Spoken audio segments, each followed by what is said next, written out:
attending meetings with the Helsinki Commission, whose goal is security and cooperation in Europe. He joins us live tonight. And Congressman Aderholt, you tweeted last night, "I'm sending my prayers to the people of Ukraine," calling it a dark time. Are darker days ahead for democracies like Ukraine's, which started in 1991?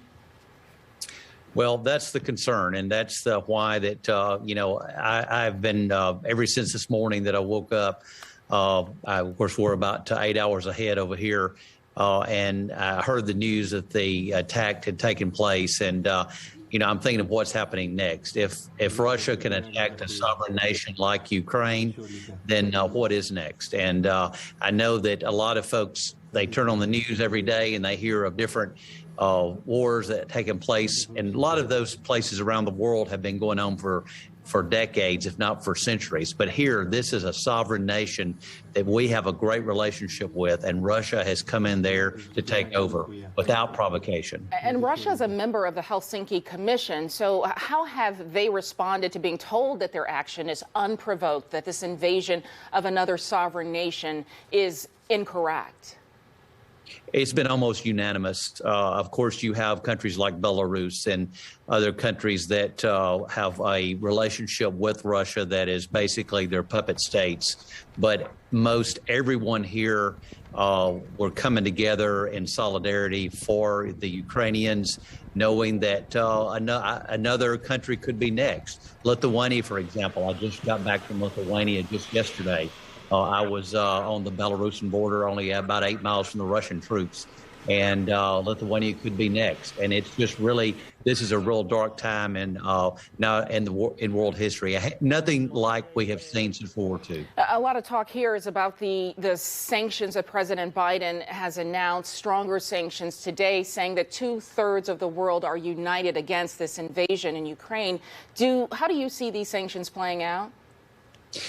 Well, I'm hoping that we can do everything that we can. I think sanctions is a good place to start, but I'm so happy to hear that we're sending troops in. We've been sending troops in, not necessarily to Ukraine itself, but that is not on the table right now, but at least to the surrounding countries. We're training their military. We're getting supplies to them.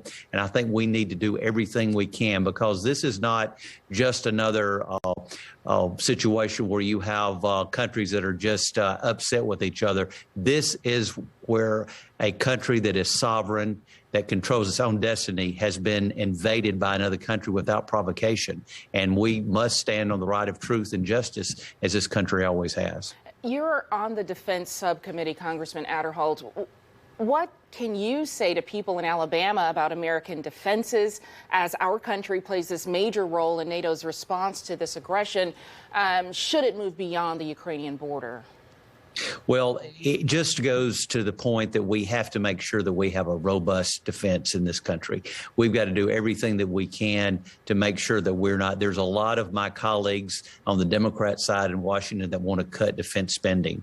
And we never know when something like this will come up. But there's one thing to be sure: if you have a strong defense and you're prepared, then you won't have to go to war because the enemy's afraid of you. But I think Putin and China has seen that we have been lax, and I think that's why they may be doing these actions now. But I think we hopefully, when we get back to Washington next week, we can make sure that we can get a robust defense number so that we can do everything we can to stand for those principles that made this nation great. You bring up a good point. How important is it that the United States presents as a unified United States on this issue, especially our defense? Yeah, and this has been a situation where Democrats and Republicans, I will say, have come together. A lot of my Democrat colleagues have, been very much supportive of Ukraine and against Russia. So this is a time where I think Democrats and Republicans can come together, and a stronger defense budget is exactly what we need to do. I want to just give you this opportunity to add what you'd like to add. Since you are there, people want you to stay safe, but anything you want to add for those of us here in the U.S.? Well, I know that there's a lot of Alabamians that have a lot of connections with Ukrainians. There's a lot of adoptions that's taken place of Ukrainian children over the last several years in Alabama.